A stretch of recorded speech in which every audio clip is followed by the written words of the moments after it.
السلام عليكم ورحمة الله وبركاته. درسنا اليوم إنجليزي صف السادس الابتدائي اليونت الثاني الدرس الرابع كتاب النشاط. تمرين A. Choose an adjective. Choose an adjectives الصفات. For the picture صفات الصور. Circle the best one. Circle حوض أفضل واحد. عندنا number 1 ice cream. ice cream تكون رقيقة لو قوية. ice cream soft رقيق. Number 2 scare تنورة. تنورة طويلة لو قصيرة. long scare تنورة طويلة. Number 3 book الكتاب ثخين لو خفيف. ثخين thick book. Number 4 car الكار هاي السيارة قدامكم رخيصة لو غالية. expensive car سيارة غالية.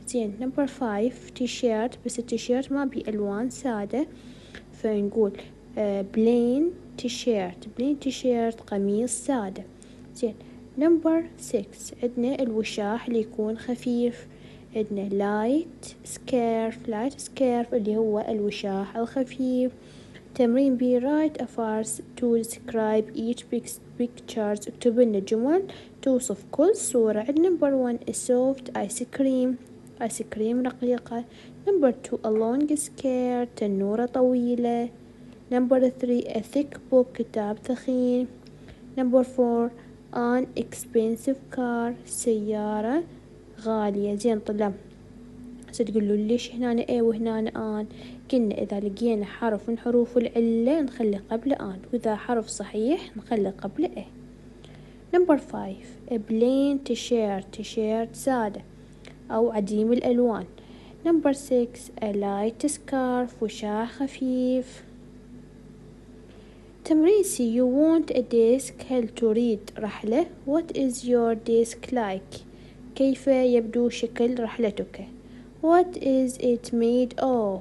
من ماذا صنعت؟ أنت مخير تريدها من المعدن، تريدها من الخشب، تريدها من البلاستيك. هسه احنا نختار الخشب. What is it made of؟ wood صنعت من الخشب. What shape is it؟ ما هو شكلها. It has drawers تحتوي رفوف. أنا عجبنا رحلة تحتوي على رفوف. نكمل. What color is it؟ شنو تريدها ملونة لو عديمة الألوان. colorful أنا أريدها ملونة. do you need drawers؟ how many do you need بما أنه بالفعل مساعد يكون جوابنا yes أو no. هل تريد جرارات؟ how much قد عددهن. نجاوب yes احنا نريد جرارات. قد العدد 2. أنت مخير بإجاباتك. What is your chair like؟ كرسيك كيف يبدو شكل كرسيك من هاي الكراسي. put a tick يعني خلي علامة صح قدامه. انت شنو الكرسي مالتك يشبه منو؟ فأنا راح اختار عاجبني هذا الكرسي اخلي علامة صح قدامه. طلاب اريدكم تنتبهوا لي على هذا المربع كلش مهم ولازم نفتهمه ونعرف شنو معناه. Number 1 look at these 3 words. انظر الى هاي الكلمات الثلاثة. عندنا number 1 2 number 2 number 3 عندنا 2. listen to these 3 words. اسمع لهاي الكلمات الثلاثة. do they sound the same؟ صوتها نفس الشي. 2 صوتها نفس الشي yes. طلاب عندنا التو الأولى هاي 2 وهاي 2. طلاب انتبهوا لي وركزوا وياي. عندنا التو الأولى هاي 2 معناها إلى. التو الأولى شنو معناها إلى. يجي بعدها مكان.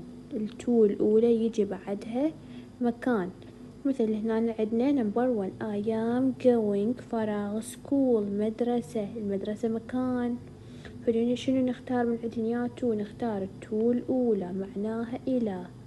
I am going to school أنا أذهب إلى المدرسة.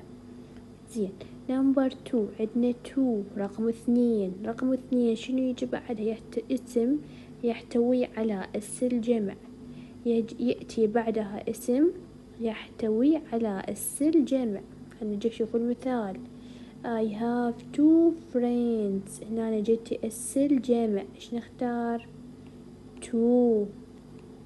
2 أصدقاء 2 friends. زين التو الثالثة معناها جدا، يأتي بعدها صفة، يأتي بعدها صفة. خلينا نشوف هذا المثال. This computer فراغ expensive جدا غالي، يأتي بعدها صفة، الغالي صفة، expensive صفة، فايش نختار هنا؟ too expensive جدا غالي.